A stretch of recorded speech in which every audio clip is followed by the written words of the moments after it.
Good evening, parents, teachers, and the grads of 2016.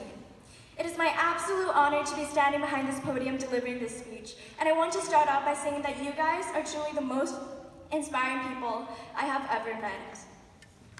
Looking into the audience from up here, my only regret is not knowing some of you well, and maybe knowing some of you way too well. Over the past 4 years at University Hill Secondary, we've learned and progressed a lot. We've learned that the secret to being the popular kid is to always carry a pack of gum with you, and that bringing out a bag of chips in class, just never do that. We've learned to appreciate abstract art, really, really abstract art, from our lovely science teacher, Mr. Wilkie. We've learned from Mr. Slapses that sandals are trending not just in summer, but all year round. We've learned from Mr. Tain at that one assembly that dancing is not all about skills and that confidence is key. Sorry, Mr. Tain. And thanks to all of our teachers, we learned to save up our monthly allowance for that daily coffee and Red Bull, without which we couldn't have survived those all-night study sessions.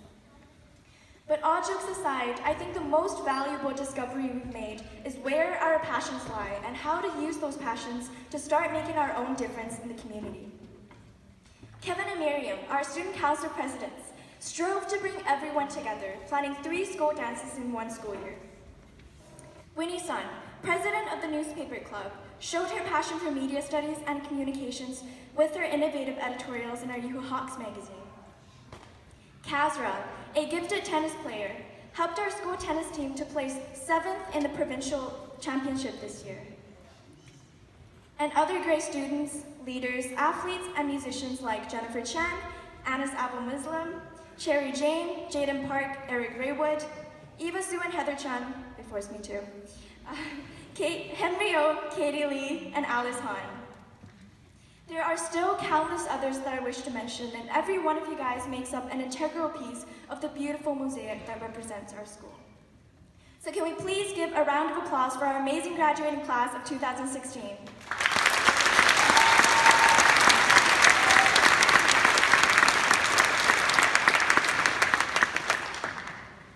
It wasn't until the moment when I stepped into Chan Center that I realized the weight of the grad gown on my shoulders, heavy with memories of people and things I refused to let go of. As I sat down to write this speech, I began to wonder, what exactly will we miss? Will it be the morning rush of familiar faces at 8:40?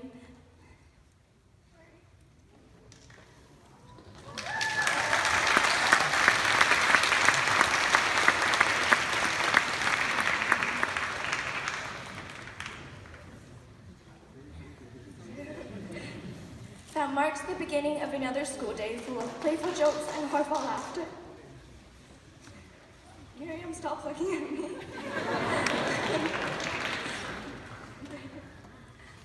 Will they be putting on sticky notes to reserve a locker at the beginning of a school year, even when the teachers told us not to? Will it be discussing answers right after a nerve-wracking exam, only to realize the true meaning of ignorance is bliss? Or maybe it will be switching our broken chairs with someone else's when we arrive early to class. We've waited 4 agonizing long years for this moment, but sometimes, for a second or two, we just want to hit pause. We've all been excited for that very first morning of school after a long break, to laugh at a friend's new hairstyle, or to find comfort in knowing that you're just 1 out of 150 people who did absolutely nothing during the break. And how, looking back, we might not recall all the classes we took, but we will always remember the people that we took those classes with. And how can a graduation paper ever be enough to summarize all the memories and experiences over these 4 long years that we hold dear and dwell upon? The journey that took us from where we once were and where we are now is undoubtedly a bittersweet one. And we're now sitting in this huge auditorium, torn between nostalgia for the past and excitement for the future. So before we fulfill the dream of tossing up our GAT caps, I'd like to take a moment on behalf of myself and my fellow graduates to thank the people who have accompanied us on this amazing journey. First, Mr. Cameron. Thank you for being the most supportive and encouraging principal, and we will take with us your inspiring lessons and always remember your contagious smiles.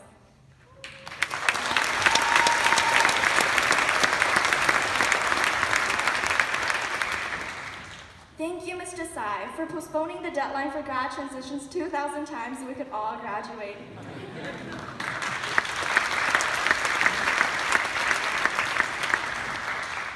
Thank you, Ms. Romano, for 4 years of guidance, patience, and always giving the best words of comfort when we were going through hard times.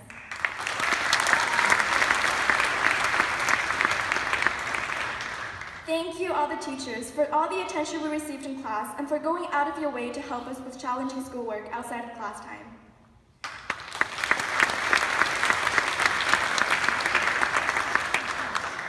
Thank you, parents, for putting up with us all these years when we say thank you too little and complain way too much. And thank you for putting aside all your stress from work to make time for us, to show us love and care, even when we forget to do the same.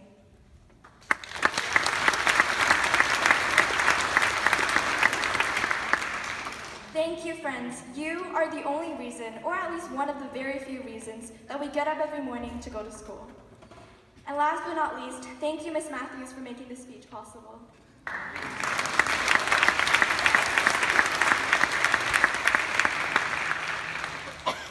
And finally, I want to say a personal thank you. I still remember when I was sitting in my grade 9 socials class, shaking because I was reading a paragraph in front of a class of 20 people. But now, 4 years later, I'm standing on the stage in my grad gown, still shaking, but because I'm giving a speech in front of more than 300 people. From knowing very little English in grade 9 to giving, or more accurately trying to give, an eloquent speech at our graduation ceremony, I owe my biggest thank you to all of you, my peers, friends, and teachers, to this community that had accepted me, gave me confidence, and inspired me to become a better person. Now, just as a final thought going forward, let us follow Maya Angelou's advice. Our mission in life is not merely to survive, but to thrive, and to do so with some passion, some compassion, some humor, and some style. And before you finally live the dream of me shutting up, I just want to say, we've come a long way from where we began, and I'll tell you all about it when I see you again. Congratulations, class of 2016. We did it.